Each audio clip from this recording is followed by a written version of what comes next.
अब यार ये लौंडा सिर्फ ट्राइबल चीफ नहीं रहा, ये तो हेड ऑफ द टेबल पर भी बैठ रहा है और इसने स्पीयर मारना भी शुरू कर दिया है। Okay, hello chatters, my name is Rohit and you are watching Wrestle chatter.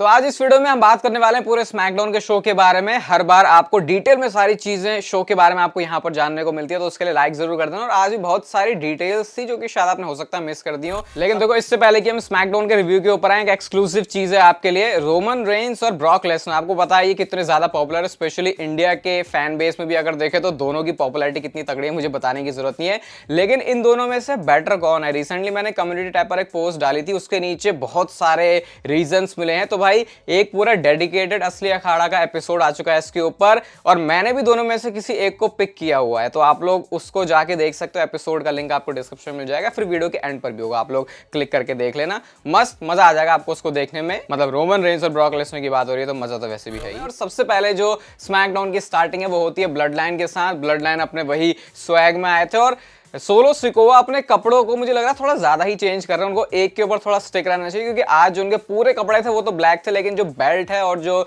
जूते उन्होंने पहने हुए थे वो रेड कलर के थे। अच्छे लग रहे थे, लेकिन मुझे लगता है थोड़ा कंसिस्टेंसी रखनी चाहिए उनको अपने कपड़ों में। खैर ये इतना बहुत बड़ा मुद्दा नहीं है। रिंग में खड़े होते हैं पॉल हेमन के चेहरे पर वही शिकन नजर आ रही थी कि यार किन लोगों के साथ मुझे भटकना पड़ रहा है। वो ना चाहते हुए भी ब्लड लाइन के साथ है, जो कि बैड ब्लड लाइन है। वैसे मुझे कोई कह रहा था भाई पहले वाली ब्लड लाइन भी तो बैड ही थी, लेकिन अब ये बैड हो गई और वो गुड मान सकते हैं मुझे। अब पॉल हेमन माइक पे आके बोलते हैं कि जब तक रोमन रेंस वापस ना आ जाए, solo Sikoa seats at the head of the table. और ये चीज हमने पहली बार मतलब बिल्कुल क्लियर एंड कट मुंह से सुनी है पॉल हेमन के। वैसे तो हमको लग रहा था कि ऐसा प्रिटेंड कर रहे हैं by the orders of tribal chief वैसे बोल रहे हैं, लेकिन हेड ऑफ द टेबल वाला जो फ्रेज है उसको अभी यूज किया गया। और सोलो सिकोवा को आज जरा आप स्मैकडाउन के शो पर देखना बिल्कुल ध्यान से, अच्छे से। आपको वो बिल्कुल रोमन रेंस वाला एक्सप्रेशन देते हुए दिखा देंगे। मैं कोई भी एक्सप्रेशन देने नहीं वाला यहाँ पे, क्योंकि मैं बहुत गंदा एफ अप कर दूंगा उसको।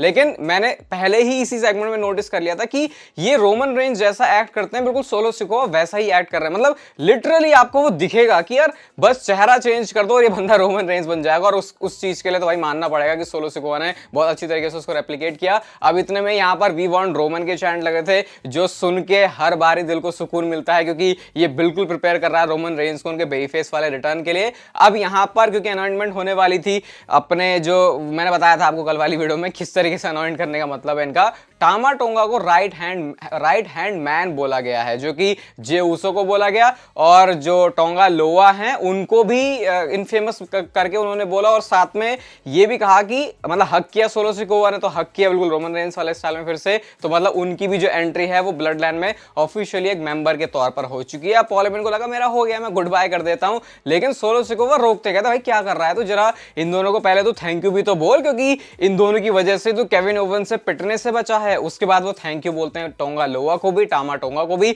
और टामा टोंगा को थैंक यू बोला तो उनको ऐसा नहीं हुआ कि इसने मुझे थैंक यू बोला, राइट हैंड मैन बोल के मुझे तो थैंक यू बोल, तब जाके टामा टोंगा का जो सीना है उसमें थोड़ी ठंडक पड़ती है। देखो पॉल हेमन का वाइजमैन का काम है, वो बोलते हैं कि जो केविन ओवंस है वो ब्लड लाइन के हर एक मेंबर के लिए देख रहा है। और इतने में केविन ओवंस का थीम सॉन्ग भी प्ले हो जाता है, पता चल गया था यहाँ पे मार होने वाली है। पॉल हेमन तो साइड से निकल लिए, अब तीनों मेंबर्स खड़े होते हैं। केविन ओवंस ने आके अटैक किया, लेकिन वो इनफ नहीं था। उसके बाद स्ट्रीट प्रॉफिट्स आते हैं, तो मामला थोड़ा सा इक्वलाइज हुआ। और उसके बाद स्टील चेयर लेके आते हैं केविन ओवंस, उन्होंने तीनों के ऊपर ही जो शॉट है उसको मारा, और जो ब्लड लाइन है उसको वहां से भागना पड़ जाता है। और एक चीज आप देखना, जब सोलो सिकोवा पहले ब्लड लाइन में थे तो उनको हमेशा ऐसे प्रोटेक्ट करके चलते थे कि भाई नहीं इस बंदे को पिटने नहीं देना, मतलब पिट गया तो फिर भी ये बंदा रिंग में जाएगा कि भाई मुझे रोको। लेकिन अब सोलो सिकोवा जब वो हेड ऑफ द टेबल या ट्राइबल चीफ बन गए, तो वो थोड़ा सा वैसे एक्ट करते हैं जैसे रोमन रेंस करते थे कि भाई चलो निकल लो अब यहाँ से, निकल लो यहाँ से। मतलब उनको मतलब सोलो सिकोवा को रोकने वाला कोई बंदा नहीं है, वरना ऐसा होता था सोलो सिकोवा कह रहा है हट जा, मुझे छोड़ दे,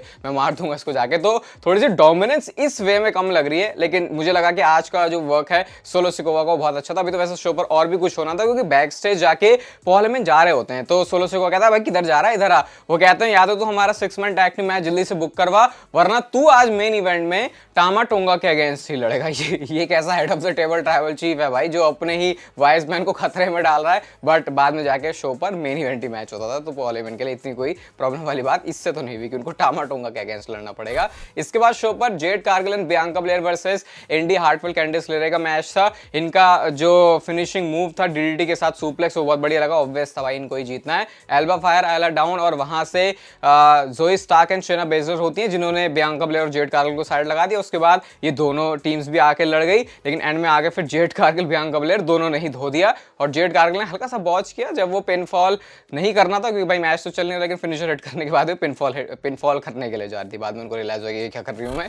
इसके बाद कोडी रोड्स भी हमको पूरे शो पर बैक स्टेज से दिख रहे थे पार्किंग लॉट में, बस बेसब्री से इंतजार कर रहे हैं वो एजे स्टाइल्स का कि ये बंदा बाहर निकल के आए, जरा मैं इसे बताऊं। और हमने काफी सारे सेगमेंट देखे जहां पे निक ऑल्डिस भी आते, कहते यार आराम से रिलैक्स होकर चीजें सेटल कर सकते हैं, लेकिन निक ऑल्डिस भी बात मान गए कोडी रोड्स की, ठीक है तो ये जो करना है कर ले, बस वो सिक्योरिटी वहां पर लेके आ जाते हैं। तो पूरे शो पर इसका भी जो बिल्ड है उसको बनाया गया था कि भाई कोडी रोड्स आज जो है बिल्कुल तोड़ फोड़ देने वाला है एजे स्टाइल्स को। इसकी प्रोग्रेशन भी होती है अभी स्मैकडाउन में। लेकिन बैक स्टेज से एक और सेगमेंट था जहां पर एले नाइट पूछ रहे होते हैं सीधा सीधा निक ऑल्डिस से, भाई कहां है लोगन पॉल, लेकिन स्टिल जो लोगन पॉल है वो अभी भी मिल नहीं रहा है। और वो जो मुझे अच्छा लगा कि भले लोगन पॉल शो पर नहीं आ रहा, लेकिन उसको डब्ल्यूडब्ल्यूई स्टोरी लाइन में कंटिन्यू कर रही है कि लोगन पॉल चाहिए ही चाहिए एले नाइट को। फिलहाल आज शो पर उनको मिला नहीं, लेकिन मैच उनका जरूर होता। उसके बाद लोगन पॉल का एक मैसेज भी था। नेक्स्ट मैच आता है Johnny Gargano versus Grayson Waller के बीच में। मैच में मेरी नजर सिर्फ इसीलिए थी कि क्या ग्रेसन वॉलर ऑस्टिन थ्योरी अब अलग होने वाले हैं। गार्गानो ने एक जंप मारी जो कि ऑस्टिन थ्योरी के ऊपर जाके पड़ जाती, ऑस्टिन थ्योरी वहां पर गिर गए। ग्रेसन वॉलर मैच जीत गया, लेकिन मैच जीतने के बाद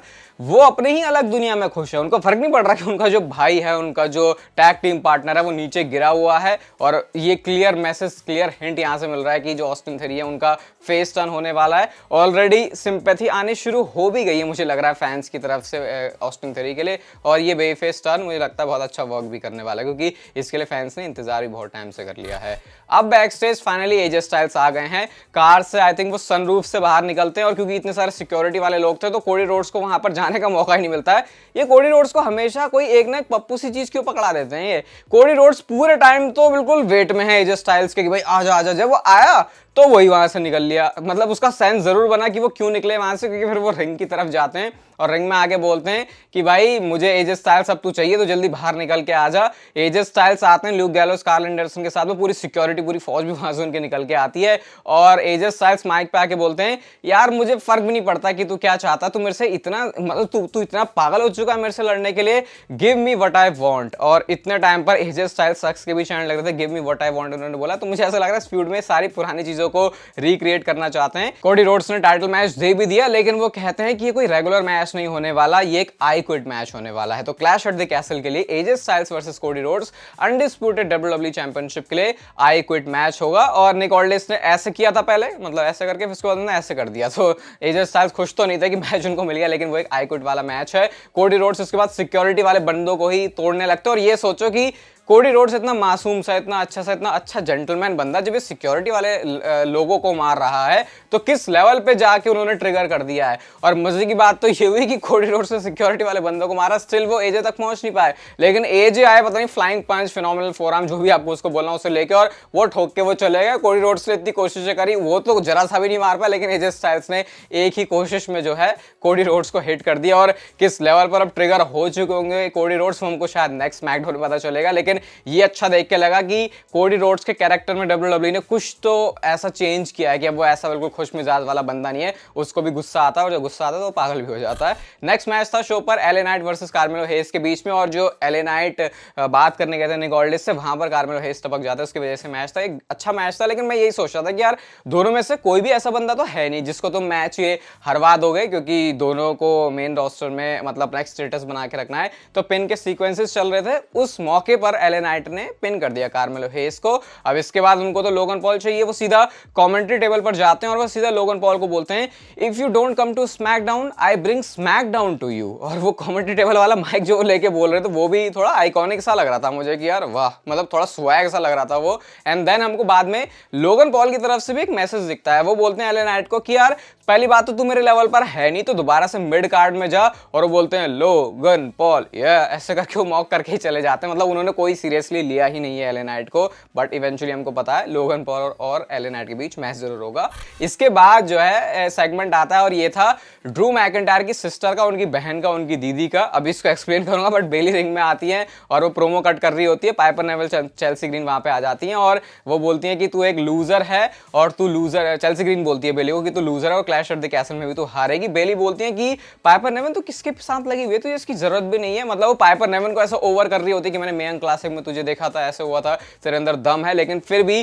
तू मेरे से सीधा भी मैच मांग सकती थी। अब मैं तुझे तरीके से हराऊंगी और तेरी फैमिली के सामने ही मैं तुझे जो है एम्बैरस करने वाली हूं। अब क्योंकि ग्लासगो से बिलोंग करती है पाइपर नेवन, तो मतलब तो आप स्कॉटलैंड से बिलोंग करती है, उनके यूके से बिलोंग करती हैं, तो आप एक चीज नोटिस करना कि जो एक्सेंट है वो कितना ज्यादा सिमिलर था ड्रू मैकिंटायर से। एक तो वो दिमाग में भी डाल दिया कि उनके होम कंट्री में होने वाला है, तो बिल्कुल ड्रू मैकिंटायर के स्टाइल में प्रोमो कट कर रही थी। पहली बार वैसे मैंने पाइपर नेवन को ऐसे अच्छे से सुना, क्राउड वहां पे वर्ड ट्रीटमेंट उनको जरूर दे रहा था, लेकिन मुझे ये प्रोमो अच्छा लगा। वो कहती हैं कि वो बहुत पुरानी बातें में यंग क्लासिक की, अब मैं डिफरेंट हो चुकी होती है, अपनी जर्नी के बारे में बात करती है और ये भी कहती है क्लैश एट द कैसल में तेरे से चैंपियनशिप जीतने वाली है। तो मुझे ऐसा लगता है कि अगर इंडिविजुअली पाइपर नेवन को लेके चला जाए तो सिमिलर जैसे नाया जैक्स के साथ होता है वैसे बुक कर सकते हैं उनको, बट अभी इन्वेस्टमेंट करने की बहुत ज्यादा जरूरत है उनमें। अब आता है शो का main event, Kevin Owens and street profits versus blood line के बीच में। ब्लड लाइन जो है पूरे मैच को कंट्रोल कर रही थी, वो अपना टैग इन कर करके मारे जा रहे हैं, भजाए जा रहे हैं उस मोमेंट तक जब तक केविन ओवेंस को हॉट टैग नहीं मिल जाता। जैसे उनको हॉट टैग मिला, भाई बहुत बुरी तरीके से उन्होंने सबको बजाया,